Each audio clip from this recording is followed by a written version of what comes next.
Amara Nwoy was only 19 years old, yet her eyes carried the tired wisdom of someone who had seen life wrestle her family to the ground many times. She lived in Umwagu village, where the red earth stained feet permanently and dreams were often buried before they could grow wings. Every morning, she woke before the sun, listening to roosters crow, and her mother sighed deeply as she prepared for another day of survival. She was beautiful in a quiet, unannounced way, the kind of beauty that did not scream but stayed with you long after she passed. Her skin glowed like fresh palm oil under sunlight, and her smile could soften even the hardest heart. Yet behind that smile lived constant worry about food, about tomorrow, about whether her life would ever be different from the suffering she saw around her. Amara often stood by the stream after fetching water, staring at her reflection as ripples distorted her face. In those moments, she asked herself questions no one could answer for her. Would love be enough to save her? Would marriage rescue her from poverty, or trap her deeper inside it? The future frightened her because it looked exactly like the present. Her mother used to tell her stories of women who married well and escaped hardship, stories spoken like prayers whispered into the night. Amara listened carefully, storing those stories in her heart like secret maps to freedom. She wanted more than survival. She wanted comfort, dignity, and a life where hunger was not a constant companion. That was how Amara's journey truly began, not with wickedness or greed, but with a deep, desperate longing to live better than she had been living. And sometimes, it is longing that leads the purest hearts into the darkest mistakes. There were days Amara went to bed hungry, pretending she had already eaten just so her younger siblings could have more. The sound of her stomach growling in the dark became a familiar companion, mocking her dreams and reminding her of her reality. Hunger was not just physical, it seeped into her thoughts and decisions. She watched her mother struggle daily, borrowing money she could barely repay, praying over empty pots and cracked walls. Those prayers echoed in Amara's mind, shaping her fears and desires. She promised herself she would never allow her own children to grow up this way. Chibuzo tried his best, and she saw the effort in his tired eyes and sunburned skin. But effort did not pay hospital bills or buy good food. Sometimes, Amara felt guilty for even wishing for more, yet she could not silence that voice inside her asking for comfort. Slowly, doubt crept into her heart.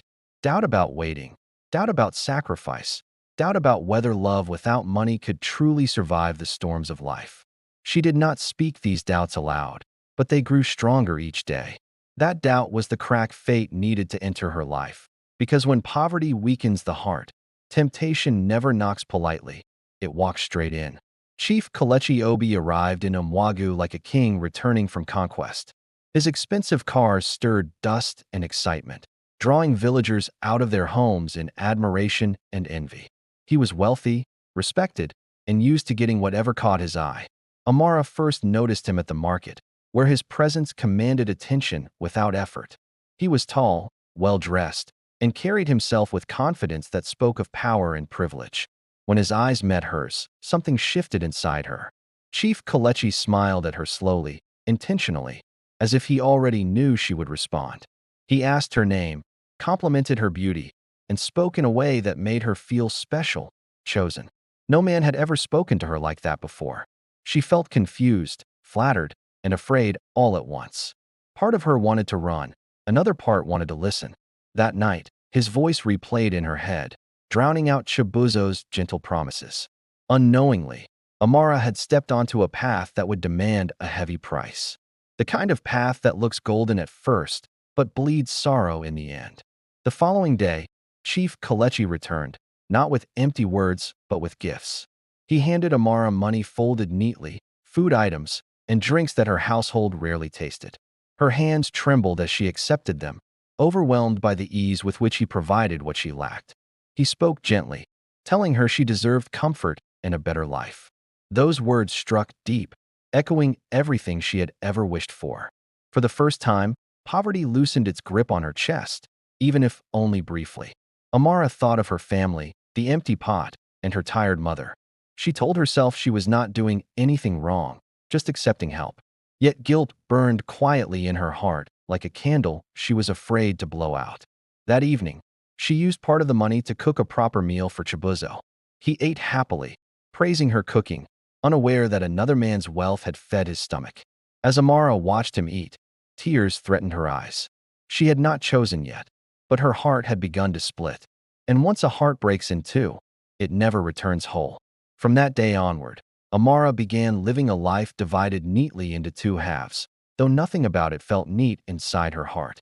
In the mornings, she was the simple village girl who walked hand in hand with Chibuzo, laughing softly at his jokes and listening to his endless plans for a future he believed would surely come.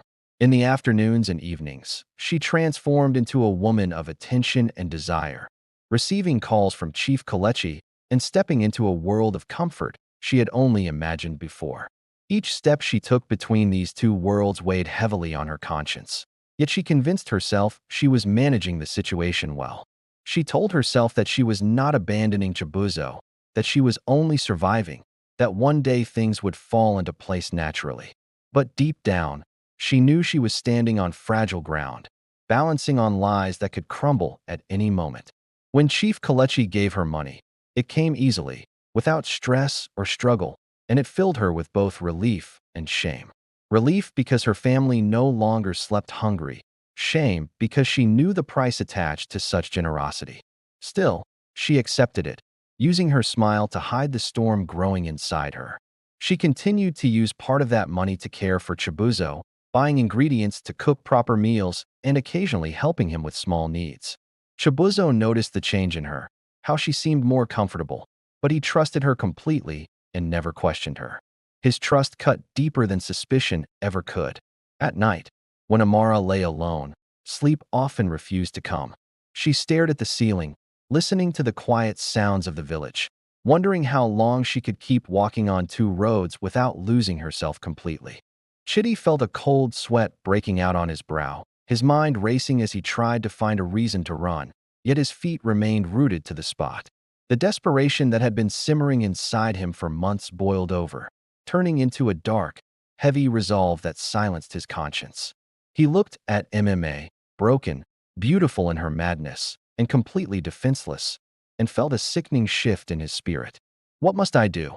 Chitty asked, the words feeling like shards of glass in his throat, marking the exact moment he stepped off the cliff of his faith. Okeke's laughter was a dry, rattling sound that echoed through the trees, signaling the start of a transaction that would change the history of Yaman forever. The moon ducked behind a cloud, as if the heavens themselves could not bear to witness the shadow that was about to fall over the man of God.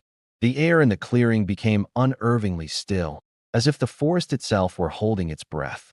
Old Okeke moved closer to Chitty, his breath smelling of fermented herbs and ancient earth, a scent that seemed to clog Chitty's lungs. "The woman is a vessel, Pastor," Okeke whispered, his voice like the rustling of dry corn husks. "She is untouched by the worries of this world, a mind shattered into 1,000 pieces of light. To take from her is to take from the source of the unspoken." Chitty looked at MMA, who had stopped dancing and was now sitting on a mossy log, talking to a butterfly that wasn't there. Her innocence was a blinding contrast to the darkness coiling in Chitty's gut, making him feel like a predator in a sanctuary. He thought of his empty church, the mocking laughter of Prophet Ezekiel, and the hollowed-out eyes of his wife, Ifioma. The choice felt like a heavy stone tied around his neck, dragging him toward the bottom of a dark well. "Is there no other way?" Chitty asked, though he already knew the answer by the cruel glint in Okeke's eye. He wanted the old man to tell him there was a simpler sacrifice, a goat, a fast, a long pilgrimage, anything but this.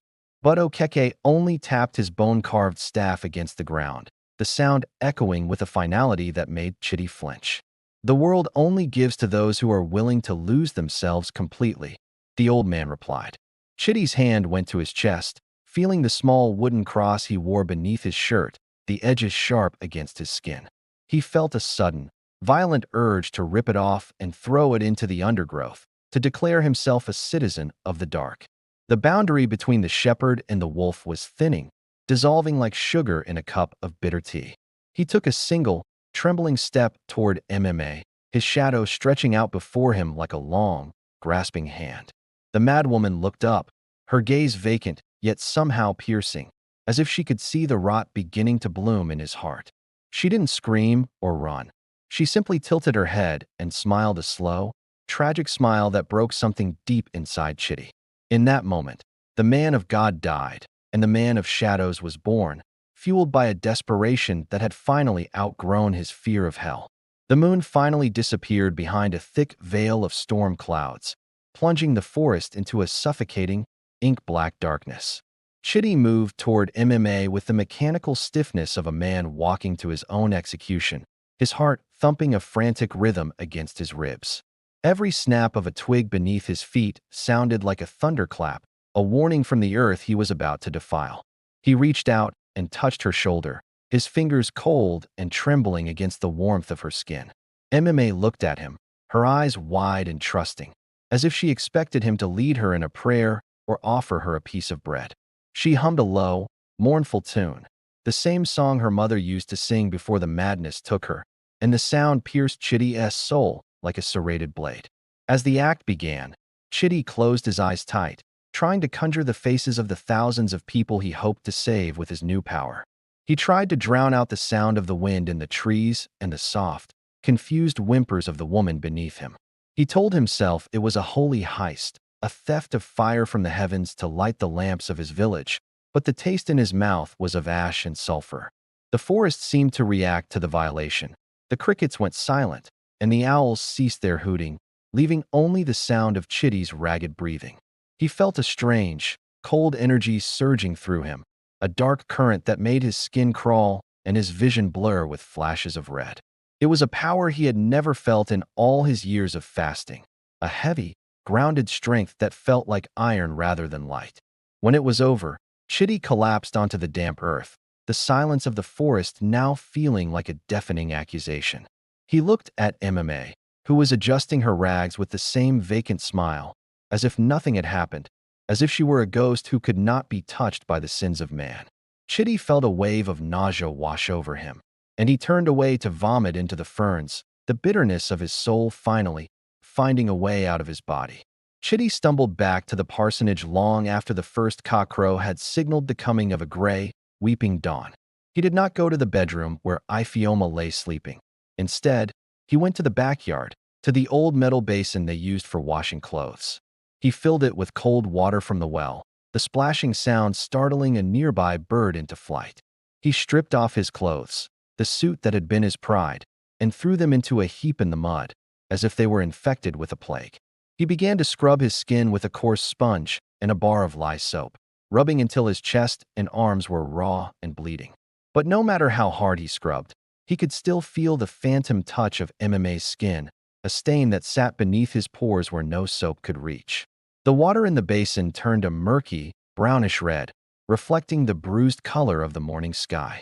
Chitty looked at his reflection in the rippling surface and didn't recognize the man staring back. The eyes were harder, the jaw set in a grim, permanent mask of defiance. He felt like a stranger inhabiting a familiar body, a squatter in the house of a man who had once been a saint. Iphioma came out of the back door, her wrapper tied loosely around her waist, her face pale in the early light. She saw him standing there, half naked and shivering in the cold morning air, his skin flayed red by his own hands. "Chitty, what happened?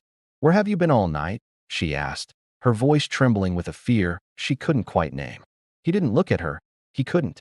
He kept his eyes fixed on the dirty water in the basin, his voice coming out as a low, hollow rasp. "I was wrestling with the spirit, Iphioma," he lied, the words tasting like poison on his tongue. "The dry season is over. The rain is coming, and it will be more than we ever dreamed of." Iphioma stepped back, chilled not by the air, but by the cold, dead tone in her husband's voice. Sunday morning arrived with an atmosphere that felt charged with electricity, as if a storm were brewing just beneath the surface of the earth. Chitty stood behind the pulpit once again, but this time he did not look at his Bible. He looked at the entrance of the church. He felt the dark energy he had stolen humming in his veins, a vibration that made the very air around him seem to shimmer with a distorted heat. A woman was carried into the church on a mat, Sister Ngozi, whose legs had been withered by polio since she was a child. In the past, Chitty had prayed for her for hours with no result, but today he felt a surge of arrogance that felt like anointing. He walked toward her, his footsteps echoing with a power that made the few people in the pews sit up in sudden, fearful anticipation. He didn't speak a long prayer. He simply reached out and grabbed Ngozi's hand, pulling her upward with a strength that was not entirely his own. "Stand," he commanded, his voice vibrating with a frequency that made the window panes rattle in their frames. To the gasps and screams of the congregation, Ngozi's legs began to twitch and straighten, the bones clicking into place with a sound like breaking dry wood. Ngozi stood, her face a mask of pure, ecstatic shock, and took a tentative step, then another, her withered limbs suddenly infused with a terrifying vitality. The small crowd erupted into a frenzy of shouting and weeping, falling to their knees to worship the man of God, who had finally brought fire to Yaman. Chitty stood in the center of the chaos, his face cold and impassive, watching the spectacle with the eyes of a man who had sold his soul for a seat in the front row. Chibuzo noticed her growing distance and asked gently if something was wrong. Amara brushed off his concerns with forced laughter and weak excuses, telling him she was simply tired or unwell. He believed her without question, and that trust shattered her even more. As her body slowly began to change, she avoided spending too much time with him, afraid that he would notice. She created space where closeness once lived, erecting invisible walls to protect the lie she had chosen. Chibuzo interpreted her withdrawal as stress or pressure from life, never suspecting the truth. He reassured her constantly, promising that things would soon improve, that he would soon be ready to marry her. Each promise felt like a knife twisting deeper into Amara's heart. She knew she was robbing him of the truth, and yet she continued, driven by fear and the belief that silence was kinder than confession. Preparations for the wedding began almost immediately, grand and overwhelming in scale. Chief Kalechi spared no expense, determined to make a statement that echoed his wealth and status. The village buzzed with excitement and envy as news spread that Amara Nwoi was marrying a powerful man. Amara moved through the preparations like a ghost, smiling when required and nodding through conversations she barely heard. Expensive fabrics were measured against her body, gold jewelry draped around her neck, yet none of it brought her joy. Instead, each ornament felt like another chain binding her to a lie. Her family celebrated openly, grateful for the sudden elevation in status and comfort. Her mother's eyes shone with pride, believing her daughter's suffering had finally ended. Watching her mother's happiness only deepened Amara's sorrow. On the eve of the wedding, Amara sat alone, tears soaking her pillow as memories of Chibuzo flooded her mind. She wondered where he was, what he was doing, and whether he sensed that he was about to lose her forever. As dawn approached, Amara wiped her tears and prepared to walk down an aisle paved with wealth and deception. She told herself she was doing the right thing, even as her heart screamed that nothing built on lies could ever stand. Marriage carried Amara into a mansion where floors shone brighter than her memories and silence echoed louder than village noise. Chief Kalechi's house was large, guarded, and filled with servants who bowed respectfully. Yet Amara felt smaller there than she ever had in her mother's mud house. Comfort surrounded her, but peace did not follow. Chief Kalechi treated her with pride, showing her off like a prized jewel. He spoke often about the child growing inside her, placing his hand on her belly with a possessive smile.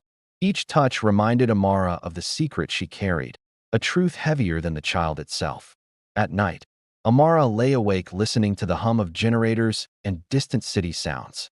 She missed the crickets of Umwagu, the mango tree, and the simplicity she once complained about. Wealth had given her safety, but it had stolen her peace. She tried to pray, asking God to forgive her and somehow rewrite the past. But prayer did not erase memory, and memory did not forgive lies. Every sunrise reminded her that she was now living a future chosen by fear, not by love. Chibuzo did not disappear easily from Amara's heart. Even in her new life, his face returned to her in quiet moments, especially when laughter felt forced. She wondered how he had taken the news of her sudden marriage. She avoided places and conversations that might mention his name. Yet silence often spoke louder, filling her mind with imagined scenes of his disappointment and pain. Once, she almost called him, her fingers hovering over the phone screen. Fear stopped her. Fear of questions she could not answer and truths she could not undo. Chief Kalechi noticed her quietness and assumed it was pregnancy stress. He reassured her with gifts and money, believing comfort could solve anything. But love denied does not die. It only hides and waits. As weeks turned into months, Amara's pregnancy became undeniable. Her belly grew steadily, stretching her skin and her conscience at the same time. Doctors praised her health, and Chief Kalechi attended appointments proudly, announcing to everyone that he would soon be a father. Each announcement felt like a nail sealing Amara's silence shut. At night, she felt the baby move and wondered whose blood truly flowed inside her. The question haunted her relentlessly, leaving her restless and afraid. She sang softly to her belly, tears falling freely as she whispered apologies to the unborn child.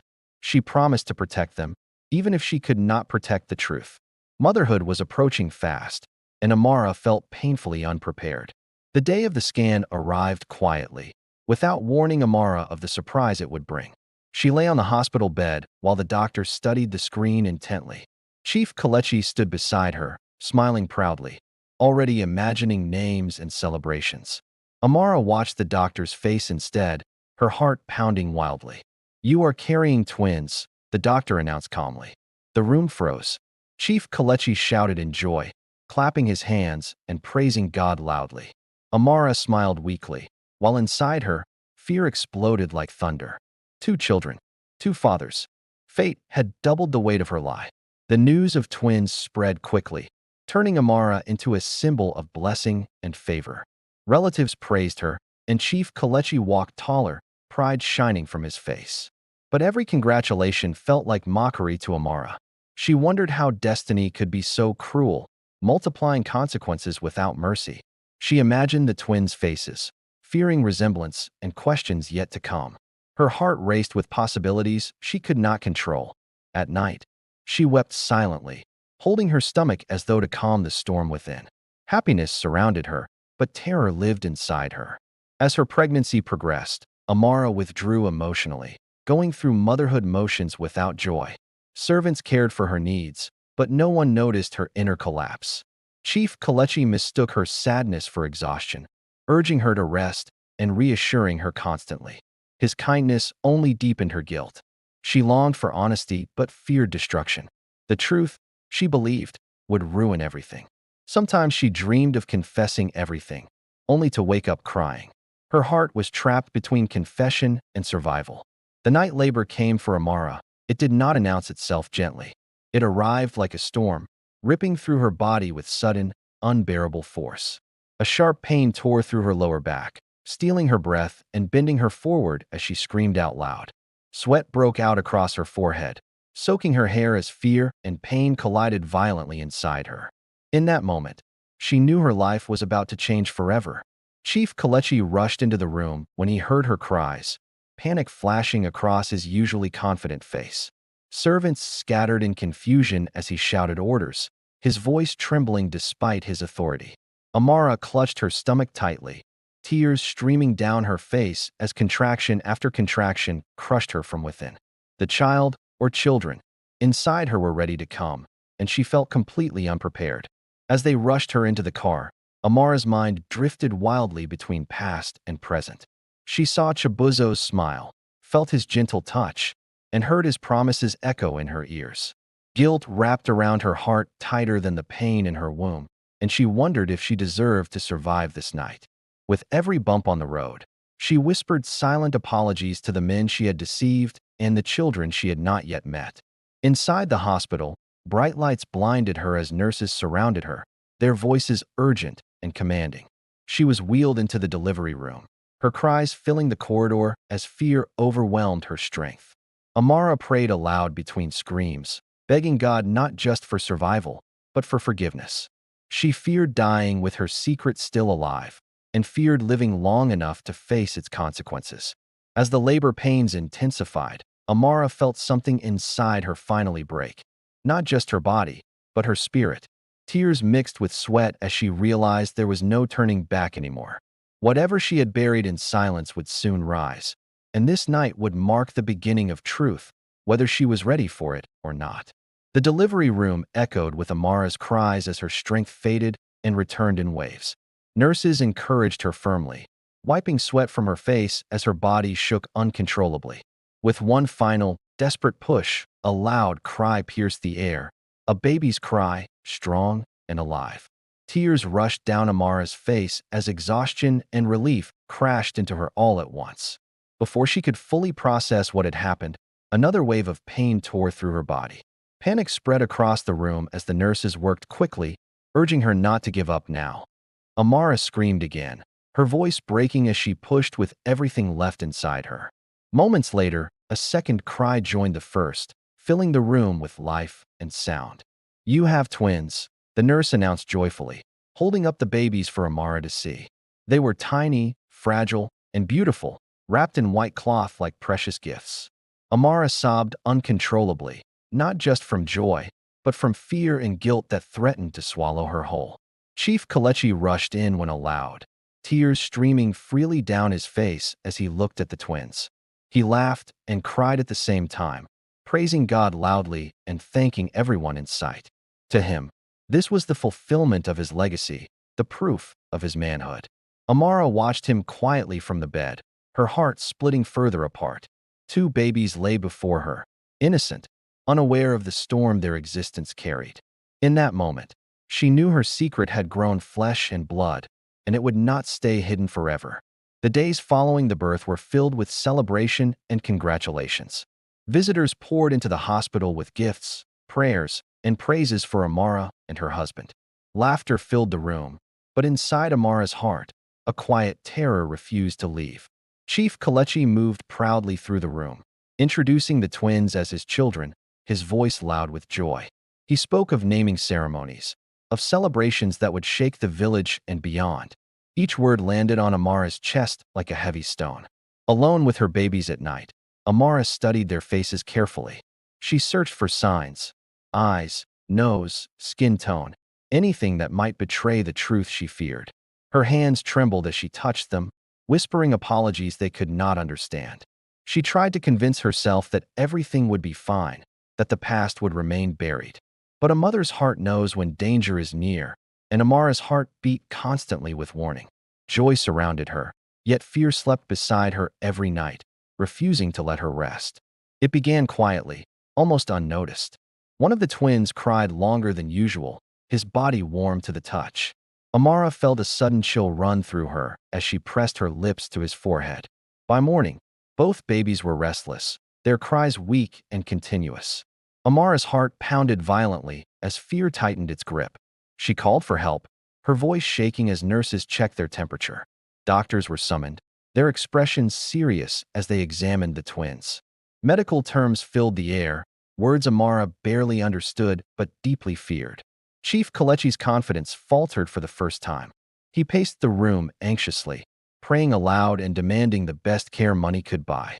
Amara held her babies close, tears falling freely as she begged God not to punish the innocent for her sins. That night, the twins' condition worsened suddenly. Nurses moved quickly, urgency replacing calm professionalism. Amara's heart nearly stopped when she heard the words, "emergency transfer." Sirens screamed through the dark as the ambulance raced through the city streets. Amara sat inside, clutching herself, rocking back and forth as fear consumed her completely. Chief Kalechi followed closely behind, his face pale and his hands shaking on the steering wheel. For the first time, his wealth felt useless against the fragility of life. In the ambulance, Amara prayed louder than she ever had before, offering her life, her marriage, anything, in exchange for her children's survival. The night swallowed them whole, carrying them closer to truth and tragedy. At the hospital, doctors worked tirelessly, their movements fast and precise. Machines beeped steadily, measuring fragile breaths and fading strength. After hours that felt like years, a doctor approached them with a grave expression. Amara's legs weakened instantly, and she clutched the chair for support. "The twins need blood transfusion urgently," the doctor said calmly. "Without it, we may lose them." Chief Kalechi did not hesitate. He stood up immediately and declared he would donate blood for both children. At that moment, Amara felt the ground disappear beneath her feet. Her secret had reached its final door. Chief Kalechi was prepared quickly for the blood donation, his face determined and hopeful. Amara watched helplessly, her heart pounding so loudly she feared everyone could hear it. Samples were taken, labels written, procedures explained. The hospital room felt colder with every passing second. Amara's hands shook uncontrollably as she clasped them together, whispering prayers she knew might not be answered. Minutes dragged painfully as the blood was tested for compatibility. Every tick of the clock felt like a countdown to disaster. She closed her eyes tightly, wishing she could turn back time, but time does not listen to regret. The doctor returned, his face unusually serious, his steps slow and deliberate. Chief Kalechi smiled expectantly, unaware of the blow about to land. "There is a problem," the doctor began carefully. "Your blood matches only one of the twins." The words fell like thunder. The room went completely silent, as if even the walls were listening. Chief Kalechi laughed nervously, insisting there must be a mistake. But the doctor shook his head gently, repeating the results. Amara broke down completely, collapsing into sobs that tore from deep within her soul. The room felt suddenly too small for the truth it was holding. Chief Kalechi stood frozen, staring at Amara as though the woman before him had transformed into a stranger overnight. His lips trembled slightly, but no words came out at first. The weight of betrayal pressed heavily on his chest, stealing the air from his lungs. Amara knelt on the cold hospital floor, sobbing uncontrollably, clutching the hem of his clothes as if holding onto the last piece of stability in her life. Her voice cracked as she confessed everything. How poverty drove her fear, how she loved Chibuzo, how she never planned for things to go this far. Each word felt like a knife slicing deeper into the silence. When she mentioned Chibuzo's name again, Chief Kalechi recoiled sharply, as though burned. His eyes filled with rage and disbelief, scanning her face for any sign that this might be a cruel joke. But Amara's tears were real, her breakdown complete, her strength gone. Doctors stood quietly, uncomfortable witnesses to a family collapsing in real time. The machines beside the twins continued to beep steadily, indifferent to the human drama unfolding beside them. Life and truth moved forward together, without pause. In that moment, Chief Kalechi realized that money had not protected him from humiliation. Blood had spoken louder than wealth, and it had exposed everything. Chief Kalechi stormed out of the room, his footsteps echoing loudly down the hospital corridor. The man who once commanded respect with ease now walked like someone chasing his dignity before it escaped forever. Nurses stepped aside nervously as he passed, sensing the anger boiling beneath his silence. Outside, he leaned heavily against a wall, gripping his chest as waves of emotion crashed over him. He had been betrayed in the deepest way a man could imagine, not just by his wife, but by the life he believed was his legacy. His name, his lineage, his pride had all been questioned in one cruel moment. Memories replayed painfully in his mind. The wedding, the celebrations, the proud announcements. Each one now felt like mockery. He wondered how long the village would laugh behind his back once the truth escaped these hospital walls. Inside the ward, Amara cried until her voice failed her. She knew there was no apology strong enough to repair what she had destroyed. She did not cry only for herself, but for the man whose pride she had shattered beyond repair. That night, silence replaced celebration, and the future became uncertain for everyone involved. Despite the chaos, the twins remained the most fragile souls in the room. Amara crawled back to their bedside, her heart breaking as she watched them struggle. One tiny hand wrapped around her finger weakly, grounding her in the reality that motherhood could not be undone. She begged the doctors to save both children, tears soaking the hospital sheets.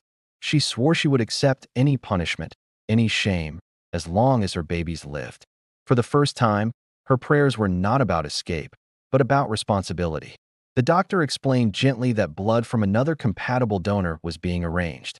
Amara nodded desperately, fear clawing at her heart as she realized that one child still needed a father to step forward. Her thoughts raced instantly to Chibuzo. The name she had tried to bury now returned as the only possible hope for one of her children. Summoning courage from deep within her broken spirit, Amara asked the nurse for a phone. Amara's fingers shook violently as she dialed Chibuzo's number, a number she had memorized by heart and never forgotten. Each ring felt like a year passing by. She feared he would not answer, or worse, that he would. When Chibuzo's voice finally came through the line, calm and familiar, Amara broke down completely.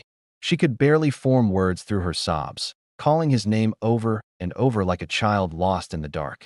Confused and alarmed, Chibuzzo listened as the truth poured out. Her pregnancy, her marriage, the twins, and the blood test that exposed everything. Silence followed, thick and painful. Chibuzzo's heart shattered quietly on the other end of the line. Betrayal mixed with shock, anger, and lingering love he had never fully buried. After a long pause, he spoke softly. He asked where the hospital was. That was all. The hours that followed were the longest of Amara's life. She sat between two worlds, one husband she had betrayed and one man she had abandoned, waiting for judgment from both. Chief Kalechi returned briefly, his face hardened like stone. He said nothing to her, speaking only to doctors about the child confirmed to be his. His silence hurt more than shouting ever could. Amara understood then that their marriage might survive on paper, but never in spirit. Trust, once broken this way, rarely heals.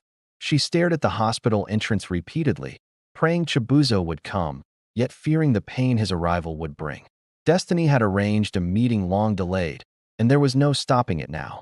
Chibuzzo arrived quietly, dressed simply as always, his face worn by time and heartbreak.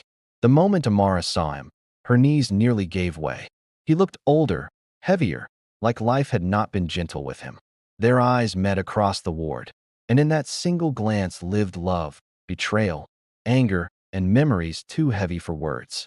Chibuzzo said nothing at first, walking slowly toward the incubator.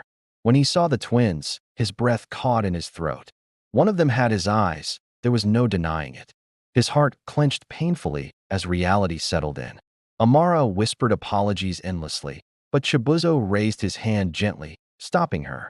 Tears filled his eyes, but his voice remained calm. "This pain will pass," he said quietly, "but the child must live." Without hesitation, Chibuzzo agreed to take the blood test. The nurses moved quickly, sensing urgency and emotion in equal measure. Amara watched him with awe and shame intertwined. As blood was drawn from his arm, Chibuzzo stared at the ceiling, silently accepting a fate he never asked for. Love, even when betrayed, still found its way back through sacrifice. The results confirmed what everyone feared and hoped for. His blood matched perfectly with one of the twins. The room fell into emotional silence. The transfusion was done immediately. Amara collapsed into a chair, sobbing in relief and sorrow. In that moment, Chibuzzo became a father not by marriage, but by blood and courage.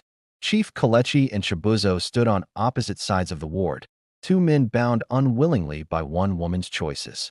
Neither spoke, yet their silence carried years of unspoken emotion. Chief Kalechi studied Chibuzzo closely, anger softening slowly into something closer to resignation. Wealth had given him power, but not control over destiny. Chibuzzo felt no pride in this revelation, only sorrow for what could have been. He did not come to fight, only to save a life. Amara sat between them, physically weak and emotionally destroyed, realizing that her actions had permanently altered 3 lives. The truth had drawn blood, but it had also brought clarity. Later that day, Chief Kalechi spoke firmly with Amara. His voice was calm, but his eyes were cold. He told her trust was gone, and without trust, marriage was only a title. He declared that he would take responsibility for the child proven to be his, but the other child belonged to Chibuzzo. His words were final, carrying no room for argument. Amara nodded silently, tears flowing freely. She did not beg. She knew she had lost the right to ask for mercy. Chief Kalechi walked away, leaving behind a marriage broken beyond repair. Wealth could not buy healing, and pride could not survive betrayal.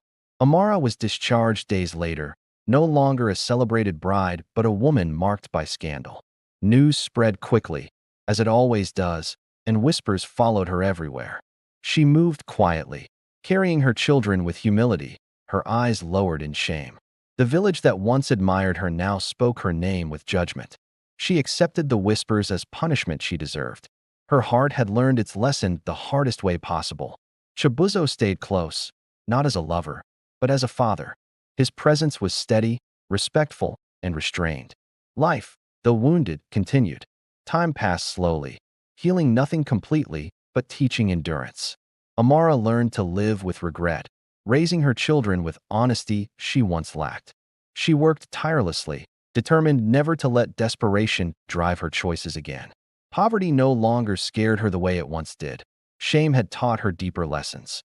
Chief Kalechi remained distant, fulfilling his duty from afar, but never returning emotionally. His pride had been buried too deeply. Chibuzo remained present, not because he had forgotten the pain, but because he chose responsibility over bitterness. Amara understood now that every choice carries a shadow, and some shadows follow you for life. Amara returned to Umwagu quietly, without ceremony or celebration. The same red earth she once dreamed of escaping welcomed her back, unchanged and unforgiving. Each step she took through the village stirred memories of who she used to be, and whispers followed her like shadows she could not outrun. Villagers paused their conversations as she passed, their eyes heavy with judgment and curiosity. Some shook their heads in disappointment. Others whispered prayers for her soul. Amara lowered her gaze, accepting every silent accusation as deserved punishment. Her mother wept when she saw her, not from anger, but from sorrow. She held Amara tightly, crying over a daughter broken by choices and fate. No words were spoken, because pain had already said enough. The twins slept peacefully that night, unaware of the weight their mother carried. Amara watched them breathe, promising silently that she would raise them in truth, no matter how painful it was. Umwagu was not the place of escape anymore. It had become the place of reckoning. Living arrangements were decided quietly and painfully.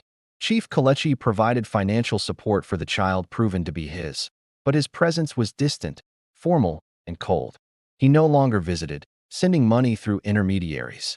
Chibuzo, on the other hand, became a steady presence. He did not move into Amara's life as a lover, but as a father determined to do right by his child. His humility softened the harsh judgment of the village over time. Amara struggled daily with guilt as she watched the two children grow under different emotional realities. One father was present in body and soul, the other only in provision. The imbalance hurt her deeply. She made sure the twins were raised together, refusing to let her mistakes separate them. She wanted them to grow knowing they were equal, regardless of bloodlines. Blood had divided fathers, but motherhood tried desperately to unite the children. Life did not offer Amara forgiveness easily.